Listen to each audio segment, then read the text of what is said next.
Good morning, guys. I hope we're all sparkly. Today we're going to talk about super-testicles. The concept that you cannot have too much testosterone. No harm has been caused from having too much testosterone. The hypopituitary gonadal axis.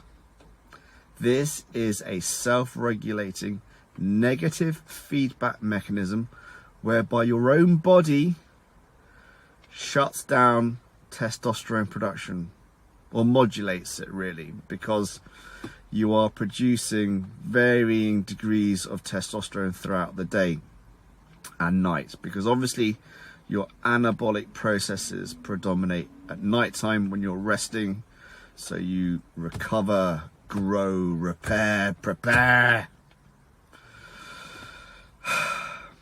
The hypothalamus sends gonadotrophin releasing hormone to the pituitary. The pituitary releases luteinizing hormone to tell the testicles to produce testosterone, and follicle stimulating hormone to tell the testicles to produce sperm.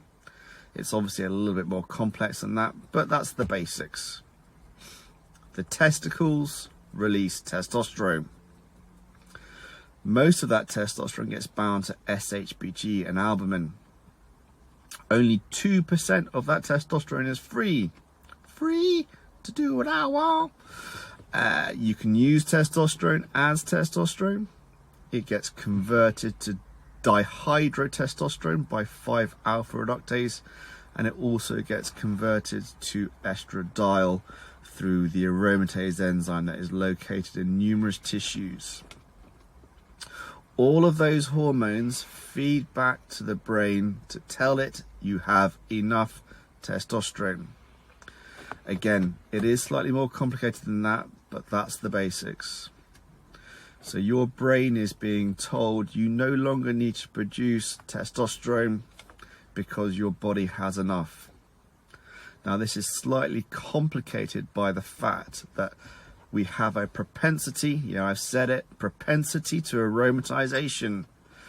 Chunky monkeys, liver dysregulation causes excess expression of aromatase, which causes excess estrogen, which then tells the brain that you do not need to produce testosterone, thereby causing low testosterone. So your body, your own body, that clever thing that we have distorted through our belief that it's okay, more is better, we can put artificial chemicals in our body, we can distort physiology for gains. Your own body tells you that you have enough testosterone, because we go back to this idea of balance, baby. The concept that there are opposites, anabolic, catabolic, sympathetic, parasympathetic, and in order to establish harmony, you need contrast, baby. That's what this is all about. Homeostasis. This complex mechanism whereby your body is fighting to maintain stability despite external changes in the environment and internal changes, these weird things, anabolic, catabolic, parasympathetic, sympathetic, that are contrasting but need to be working in harmony to establish balance. This is incredibly important to understand, guys, because there is a lot of misinformation on the internet. People telling you what you want to know or want to hear. More is better. Bang in testosterone, get big, buff and bitchin'. Your body does not want more testosterone than it requires. Homeostasis, balance, baby. That's what this is all about. So let's get on to the topic of super-testicles. Were testosterone levels markedly higher 30 years ago, 40 years ago, 50 years ago? Look at all those buff lads on the beach in the 1930s. Look at all those pictures of those poor men who went to war. World War I, World War II. Were they? No, they weren't, were they? Now, testosterone's been around and studied apparently for 80 years. And no harm has come as a result of having too much testosterone. Now, your own body tells you that you have enough testosterone. So we have hyper, too much, hypo, too little when it comes to the endocrine system. There are pathologies associated with hyper and there are pathologies associated with hypo. What we want to be is in the middle, baby, with you. So, testosterone levels, high testosterone levels. I have actually seen natural guys with total testosterones of 40 plus nanomole per litre. Now, what happens to these guys? They actually have a normal free testosterone. Why? Because they have elevated SHBG, sex hormone binding globulin. This is a glycoprotein produced by the liver that helps modulate transfer of testosterone into the cell for its actions, growth and repair, and helps modulate the other hormones, testosterone, estradiol, and DHT. It's essentially a buffer so that you do not have too much testosterone, estradiol, and DHT floating around your body. Because again, your body recognizes the fact too much is as bad as too little. Now, obviously, in male hypogonadism, we recognize that there are pathologies that cause a primary problem with the testicles, a secondary problem with the brain, a tertiary problem with prolactin that then inhibits the HPG axis, and also I believe that estradiol is a major cause of low testosterone because it has this negative feedback on the hypopituitary part of the HPG axis. We have functional hypogonadism, so this is as a result of a non-pathology, well, steroids, recreational drugs, alcohol, poisons, all sorts of causes. So these are all well recognized, but we don't actually have this hyper state. So why is that? It's funny, isn't it? It's probably one of the only endocrine systems that does not have a true hyper state which causes harm. It's because of the HPG axis. This wonderful mechanism that we've just spoken about controls too much, but it doesn't do a very good job of controlling too little, because as we've just said, there are pathologies that cause this. You don't get too high testosterone because of the complexity of the body and this wonderful HPG axis. So this SHBG, this elevated SHBG that's mopping up all this wonderful testosterone. Now, is it chicken or is it egg? Are you producing more testosterone as a result of elevated SHBG, or are you producing more SHBG as a result of testosterone? Now, this is a very interesting question.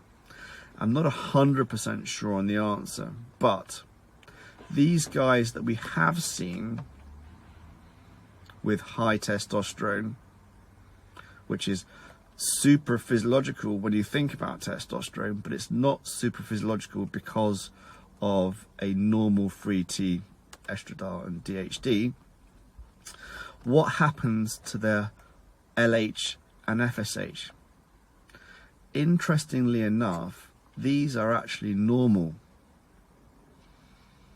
So the body is responding to the negative feedback of having normal free testosterone levels, estradiol levels, and DHT levels. So it's recognizing the fact that it doesn't actually need to produce more than it should be producing anyway. So the LH is not reduced, the LH is not high, it's bang in the middle, baby. So that appears to be a natural state for that person. Does that mean he's got super testicles?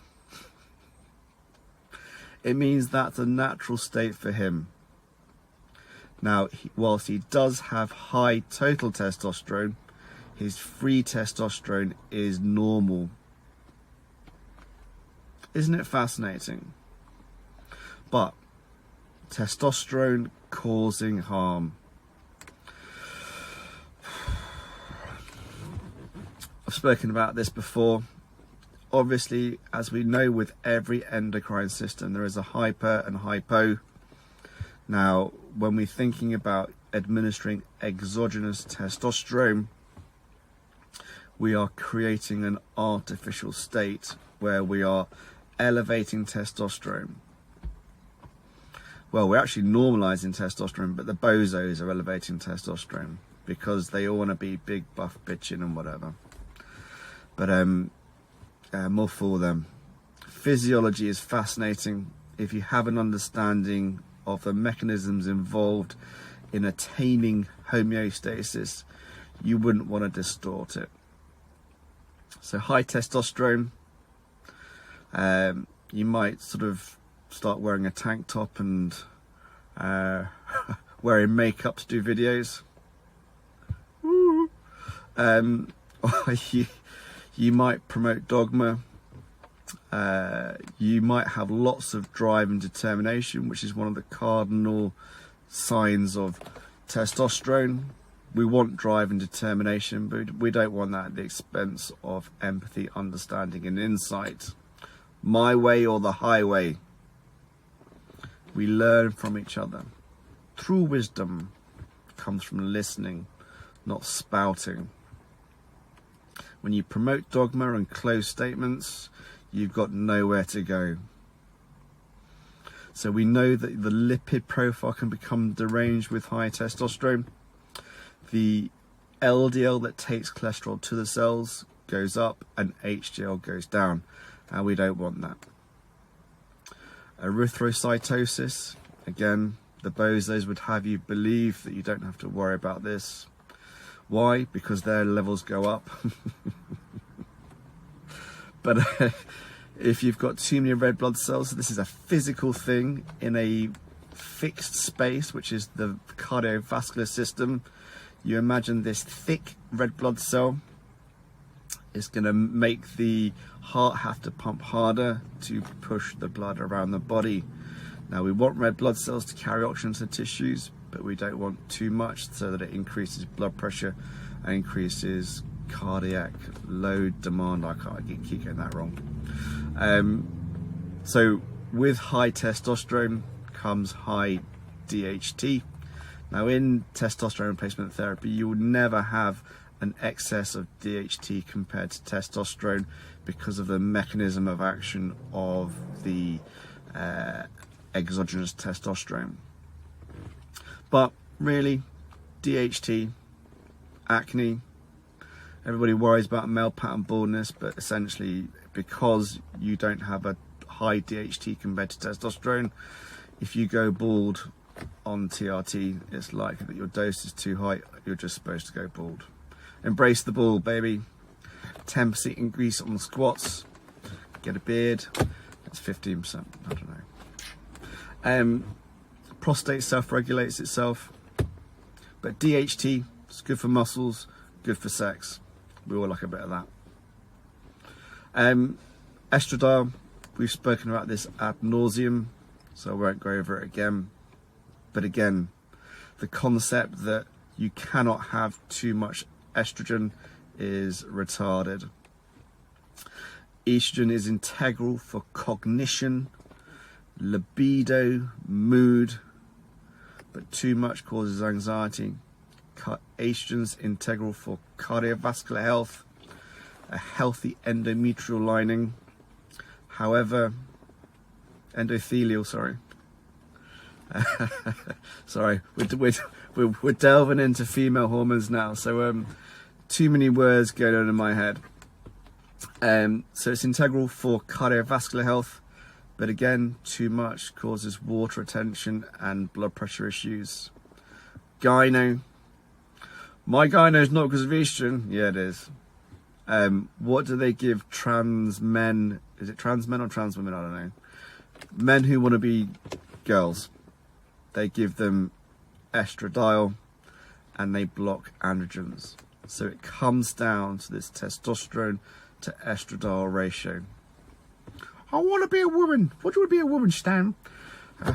Call me Loretta. Prostate. Now this is fascinating. We are seeing an increased incidence of prostate cancer. Now it's obviously multifactorial, but we're also seeing a decrease in testosterone. And the treatment for prostate cancer is androgen deprivation therapy. That seems rather peculiar when you know that testosterone is necessary for growth and repair in numerous tissues. Testosterone levels are dropping. We're seeing an increased incidence of prostate cancer, and the treatments get rid of the testosterone. What we should be looking at is, guess what? Estradiol. So I think that's the issue here. Common sense medicine. Unfortunately, it is seriously lacking. Let's go back to basics. Let's look at physiology, anatomy, biochemistry, pharmacology, and understand our place.